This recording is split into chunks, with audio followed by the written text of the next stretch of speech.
शीतला माता की कहानी। एक गांव में ब्राह्मण दंपत्ति रहते थे।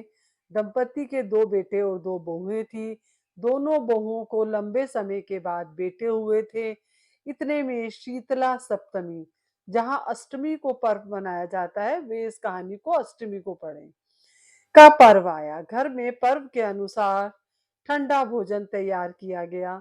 दोनों बहुओं के मन में विचार आया कि यदि हम ठंडा भोजन कर लेंगी तो बीमार हो जाएंगी, और अभी हमारे बच्चे भी बहुत छोटे हैं।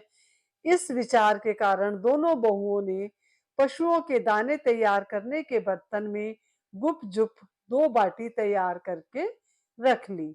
सास बहू शीतला की पूजा करके आई, शीतला माता की कथा सुनी। बाद में सास तो शीतला माता के भजन करने के लिए बैठ गई। दोनों बहुएं बच्चे रोने का बहाना बनाकर घर आईं। दाने के बर्तन से गरम गरम रोटला निकाले, चूरमा किया और पेट भरकर खा लिया। सास ने घर आने पर बहुओं से भोजन करने के लिए कहा। बहुएं ठंडा भोजन करने का दिखावा करके घर के काम में लग गईं। सास ने कहा, बच्चे कब के सोए हैं, उन्हें जगाकर भोजन करा लो।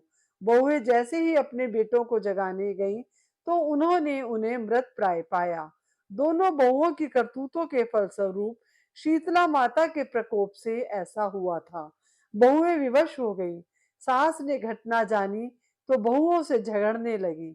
सास बोली, तुम दोनों ने अपने बेटों की बदौलत शीतला माता की अवहेलना की है, इसलिए अब तुम दोनों घर से निकल जाओ और बेटों को जिंदा और स्वस्थ लेकर ही मेरे घर में पैर रखना। अपने मृत बेटों को टोकरों में सुलाकर दोनों बहुएं घर से निकल पड़ी। जाते जाते रास्ते में एक जीर्ण वृक्ष आया। यह खेजड़ी का वृक्ष था। इसके नीचे ओरी शीतला दोनों बहनें बैठी थी। दोनों के बालों में विपुल प्रमाण में जू थी। बहुओं ने थकान का अनुभव भी किया था। दोनों बहुएं ओरी और शीतला के पास आकर बैठ गईं। उन दोनों ने शीतला ओरी के बालों से खूब सारी जुएं निकाली।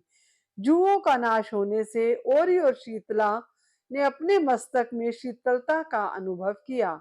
कहा, तुम दोनों ने हमारे मस्तक को शीतल यानी कि ठंडा किया है, वैसे ही तुम्हारे पेट की शांति मिले। दोनों बहुएं एक साथ बोली कि पेट का दिया हुआ ही तो लेकर हम मारी मारी भटकती हैं, परंतु शीतला माता के दर्शन नहीं हुए हैं।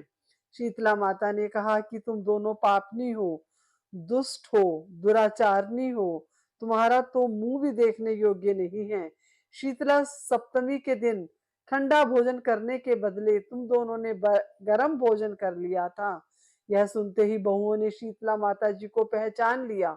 देवरानी जेठानी ने दोनों माताओं का वंदन किया, गिड़गिड़ाते हुए कहा, हम तो भोली भाली हैं, अनजाने में गरम खाना खा लिया था। आपके प्रभाव को हम जानती नहीं थी। आप हम दोनों को क्षमा करें, पुनः ऐसी दुष्कर्म हम कभी नहीं करेंगी। उनके पश्चात भरे शब्दों को सुनकर दोनों माताएं बहुत प्रसन्न हुई। शीतला माता ने मृतक बच्चों को जिंदा कर दिया। बहुएं तब अपने बच्चों को लेकर आनंद से पुनः गांव लौट आईं। गांव के लोगों ने जाना कि दोनों बहुओं को शीतला माता के साक्षात दर्शन हुए थे। दोनों का धूमधाम से स्वागत करके गांव में प्रवेश करवाया। बहुओं ने कहा, हम गांव में शीतला माता के मंदिर का निर्माण करवाएंगी। चैत्र महीने में शीतला सप्तमी के दिन मात्र ठंडा खाना ही खाएंगी।